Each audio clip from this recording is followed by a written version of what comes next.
మళ్ళీ బగ్గుమన్న బంగ్లా. హాది మరణంలో దేశవ్యాప్తంగా అల్లర్లు, పత్రికా కార్యాలయకు నిప్పటించిన ఆందోళనకారులు. అసిస్టెంట్ ఇండియన్ హైకమిషన్ నివాసంపై రాళ్ల వర్షం, మూకదాడిలో దీపు చంద్రదాస్ మృతి. ఎటు పోతుందిరా నాయన బంగ్లాదేశ్? బంగ్లాదేశ్ మళ్ళీ బగ్గుమంది. గతేడాది ఆగస్టులో షేక్ హసీనా నేతృత్వంలోని అవామీ లీగ్ ప్రభుత్వాన్ని గద్దెదించిన విద్యార్థుల ఉద్యమంలో కీలక పాత్ర పోషించిన ఇమ్కిలాబ్ మోంచో యువనేత షరీఫ్ ఉస్మాన్ హాదీ సింగపూర్లోని ఓ ఆసుపత్రిలో గురువారం రాత్రి మరణించడంతో అల్లర్లు చెలరేగాయి.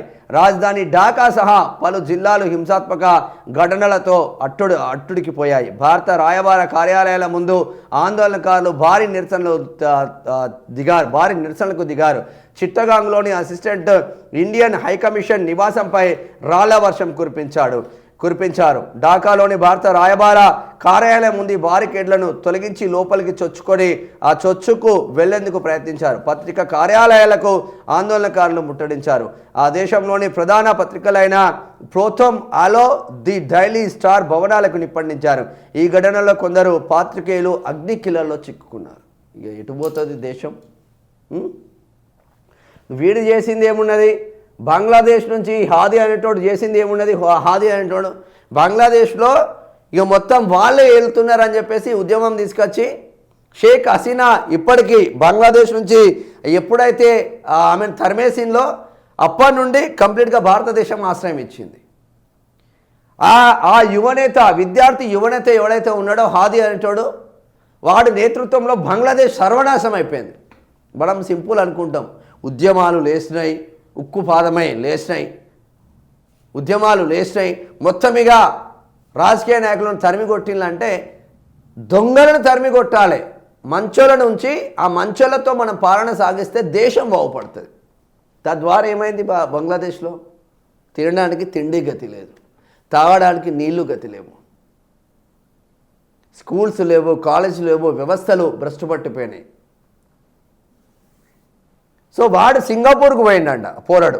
సింగపూర్కి పోతే సింగపూర్లో హాస్పిటల్లో చచ్చిపోయిండంట. వాడు అనారోగ్యం వచ్చి చచ్చిపోయిందా? ఎవడన్నా వీడు చేసిన మోసానికి బంగ్లాదేశ్ సర్వనాశనం కావడానికి ఈ పోరుడే ముందు వరుసలో ఉండడాన్ని ఆ పోరానికి ఏమైనా సూదిచ్చి చంపిలా తెలియదు మనకు. మొత్తం మీద ఆ యువనేతను కథం పట్టిస్తే మళ్ళీ అల్లర్లు స్టార్ట్ అయినాయి.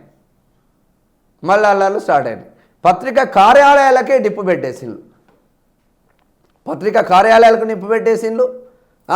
ఆడ రాజకీయ నాయకులను ఉరికించుకుంటూ కొట్టిండ్రు. ఇళ్ళకు పోయి క్రికెటర్లను కొట్టిండ్రు ఇళ్ళకు. బంగ్లాదేశ్ క్రికెటర్లు సౌదీలో దాక్కున్నారు పోయి. అటు పోయినోడు అటే ఉన్నాడు బంగ్లాదేశ్ క్రికెటర్లు.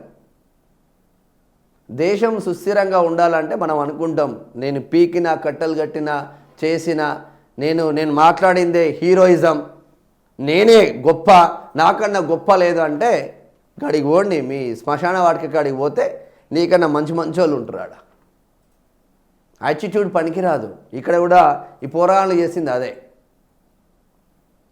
రాజకీయ నాయకుల పైన యుద్ధం పెట్టాలి.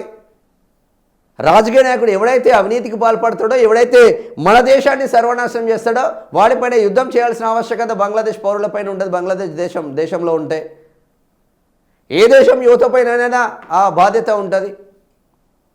కాకపోతే దేశాన్నే సర్వనాశనం పట్టించే బాధ్యత అయితే వద్దురా నాయన, మీ దండం పెడతాం. దేశాన్ని సర్వనాశనం పట్టియద్దు. ఎప్పుడు దేశాన్ని సర్వనాశనం పట్టిస్తే మనం సర్వనాశనం అవుతున్నాం. ఈ కరెంటుగా అగ్గిదాలుగా ఇప్పటి వరకు రాలేదా కరెంటు? ఏం కరెంటు? ఏం రేవంత్ రెడ్డి?